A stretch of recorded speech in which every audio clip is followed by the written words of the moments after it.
Assalamualaikum warahmatullahi wabarakatuh. Jumpa kembali di channel YouTube Bahari Pujianto. Saya ucapkan selamat datang bagi Anda yang baru bergabung. Kami sampaikan bahwa channel ini membahas tentang tema pendidikan dan budaya.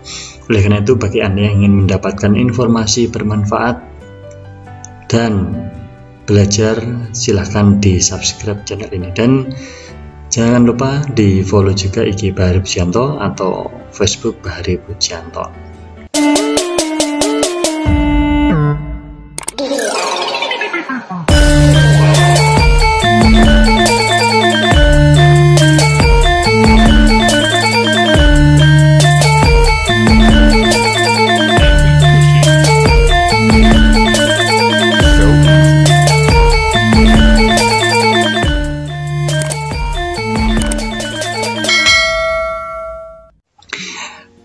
Teman-teman yang kami banggakan, khususnya yang berada di kelas 10 jurusan multimedia di tingkat SMK, pada kesempatan kali ini saya akan mengajak Anda belajar kembali, yaitu tentang pelajaran kimia, yang kali ini kita akan membahas tentang bagaimana caranya menghitung jumlah atom dalam suatu molekul.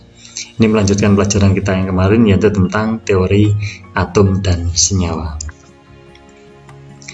Pada pokok bahasan di kesempatan kali ini kita akan membahas yaitu tentang rumus empiris, kemudian rumus molekul, dan menghitung jumlah atom. Jadi di kesempatan kali ini ada 3 materi yang kita pelajari. Rumus kimia yaitu menunjukkan jenis atom, unsur, dan jumlah relatif masing-masing unsur yang terdapat dalam suatu zat. Juga menyatakan banyaknya unsur yang terdapat dalam zat yang ditunjukkan dengan angka indeks. Angka indeks itu apa? Nanti akan kita pelajari di materi berikutnya. Yaitu dapat berupa rumus empiris dan rumus molekul. Jadi rumus kimia nanti dinyatakan dengan rumus empiris dan rumus molekul. Rumus empiris yaitu rumus kimia yang menyatakan rasio perbandingan terkecil dari atom-atom pembentuk sebuah senyawa. Sedangkan rumus molekul, rumus yang menyatakan jumlah atom-atom dari unsur-unsur yang menyusun satu molekul senyawa. Singkatnya, rumus molekul ini adalah menyatakan rumus sebenarnya dari sebuah senyawa, sedangkan rumus empiris menyatakan bukan rumus sebenarnya tetapi merupakan perbandingan terkecil dari atom-atom pembentuk senyawa tersebut. Lebih jelasnya, mari kita pelajari contoh-contoh berikut ini.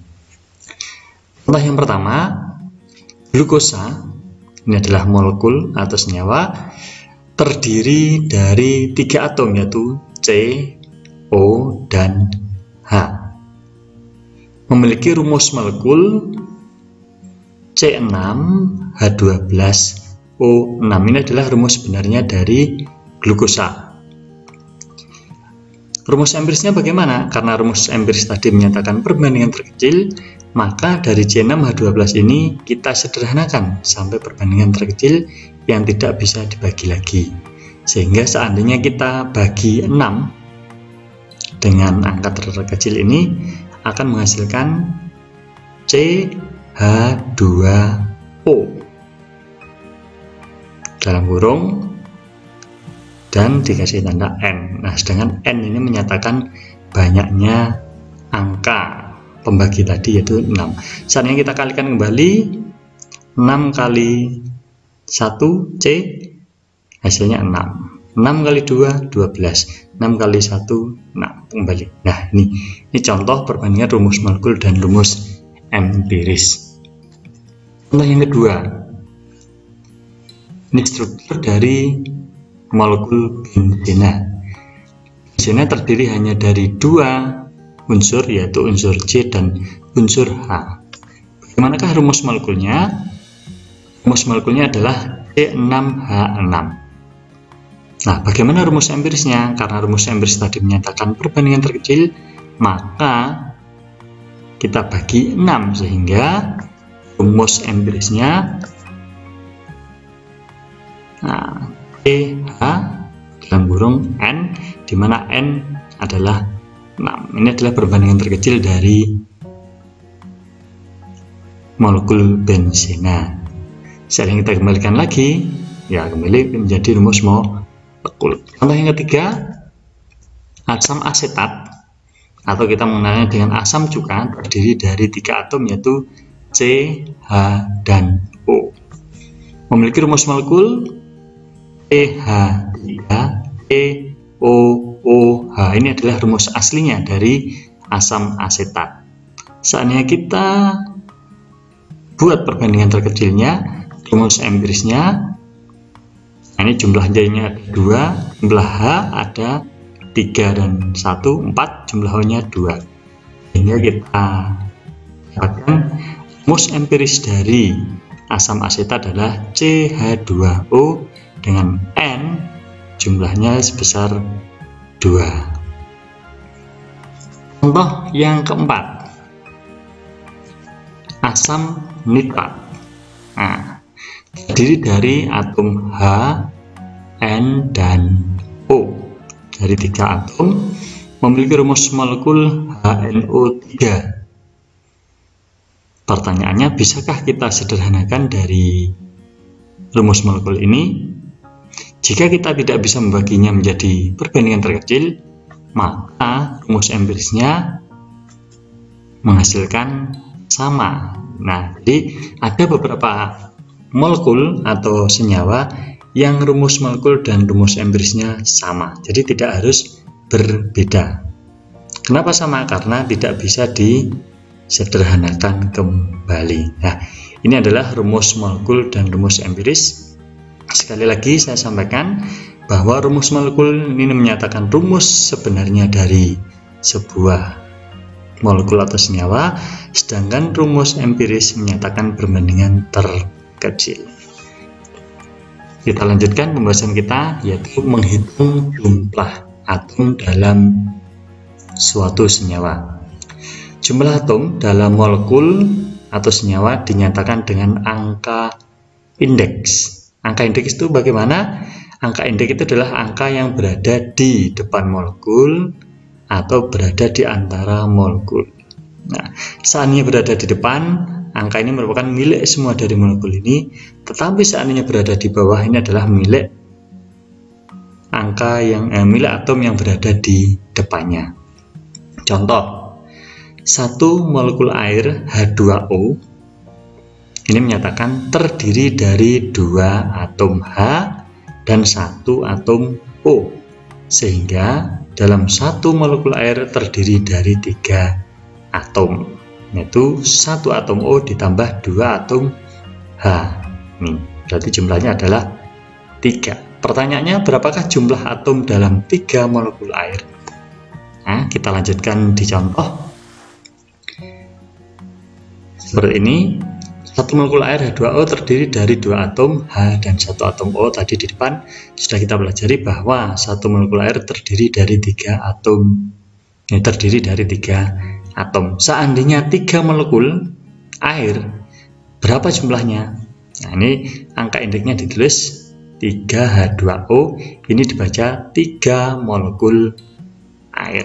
Begini cara menghitungnya. Banyaknya atom H